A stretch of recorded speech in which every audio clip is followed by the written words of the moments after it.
Rates continue to fall to 4 and 5 month lows. Is it the time to buy? Next. Welcome to Real Estate Daily. My name is Troy, and today we're going to talk about interest rates and is it time to buy. But before we jump into all of that, I'm going to give you the best 5 to 10 minutes in real estate on a daily basis. Now, do me a favor, hit that subscribe button. Boom, boom, boom. We're going to give you that best 5 minutes here in the real estate industry. Let's jump right into it.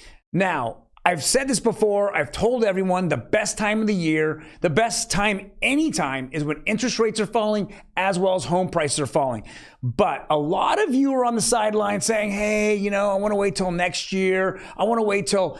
The timing is everything. It's not on your timing, it's on the housing timing. And I've said this many, many times to my clients, and they ignore me, and then it costs them $5,000, $10,000, $20,000. In fact, some of the clients that I've dealt with over the years, it cost them everything. They're still renters because they just simply was out of the market because they couldn't afford it anymore because it wasn't on their timeline. Guys, I am telling you now, there's never been a time this year that we've seen interest rates fall as well as housing prices fall. Even though we have a very limited amount of inventory, there's a lot less people looking for homes during the holidays, and the people that are having their homes for sale, those sellers, they're way more motivated than they will be in January and February when they'll be a lot more stubborn and they're going to sit on the sidelines and say, oh, I'll wait it out. Today, if you have your Christmas tree up and someone's walking through your house, you're wanting to sell your house. There's no question about that. I can't say that enough. With that being said, let's just jump into these interest rates. 30-year conforming, 6.24. It went down about 7 basis points. The 30-year FHA went down to 4.5 basis points, both under 6.3%. I said by the end of the year, we should be right around the very low sixes, right at almost at 6. That is a very good spot to be in. Now, 15-year conforming and 15-year jumbo, man, they just fly all over the place. They're completely out of control. One day they're down 30 basis points. Next day they're up like the 15-year is right now, up 12. Makes a little sense. You have to make sure that you're with the right loan officer that will give you the information, like floating rates or not locking in today. They have to have some type of opinion or experience on what they see the market's doing. If you don't get experienced people, they'll just lock on you the day that you actually get your offer accepted, and then you're just locked into that rate, whether they foresee or whether the rates go down after the fact. All right, next article. Now, when I'm out there and I'm considering buying a home, one thing I would consider is my 401k. Now, in retirement funds, I have said this over and over. I'm going to make a little short on it today. If you have money on the sidelines, and this is your retirement fund, you are putting it in the hands of a fund manager. That fund manager can or will be, influenced. I'll call the word influenced by other alternative outside influencers, I'll call it. When I say it in those respects, they're not there to give you the best rate. They're there to maybe have a narrative. And this is what's happened across the United States. If you look at BlackRock and you look at what's happening in the state of Florida, Florida's pulling all their money out of BlackRock, billions of dollars. Why? Because BlackRock isn't going to give the retirement funds, they're not going after the best rate for those retirement funds and 401ks. They were going after the ESG companies that were less, let's call it, they're more environmental friendly. They weren't looking at what was best for the clients, they were looking at what was best for their narrative. I will say this over and over. If you look at every single quarter, if you're going up or down, you should, because if you aren't, you're doing a huge injustice. And when you're buying a home, this money is typically available to you in 50 to 75% of what you have in there. You would rather put it into your house and have that equity than to have somebody who might not be having your best interests in mind, utilizing your money, making money off of you.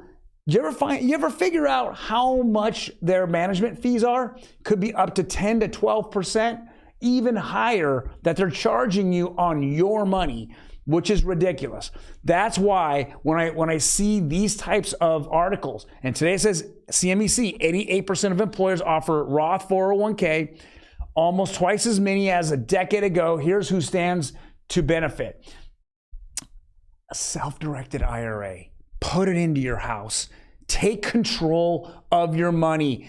Your parents, most parents, they had retirement funds. They had a little nest egg after it was over, but nowhere close to what they could have had. If they would have bought a home 30 years ago, they would have quadrupled, maybe even 10 times their money. If you looked at houses 30 years ago, they would have made so much more money if they would have been putting their retirement funds into that home versus giving it to some manager. This is not financial advice. I'm just saying, go ahead, take a look at what the housing market was. What's the if your parents have been in a house for 30 years, or the house your parents are in right now, go look at what the value was at 30 years ago, and then see what their 401k was. It's almost always going to be double to triple what they gave to some fund manager that's making so much money off management fees. Just, again, not financial advice. I'm telling you, take control of your retirement funds. Next article. I want to bring on my millennial, Emmy.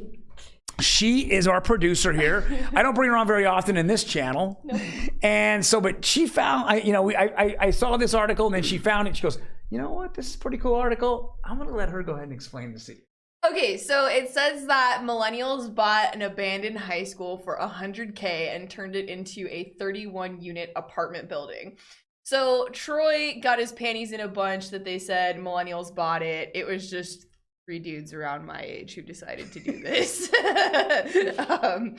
I think this is really cool because what they turned it into is very interesting. And I actually covered, these are the 3 dudes.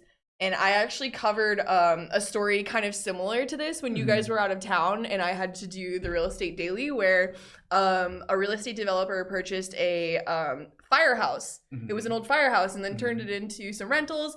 And I thought it was really interesting. So I covered the story. And then now when we see this today, I like this. I think this could be the future of some rental properties. I know inventory and finding like a place is an issue.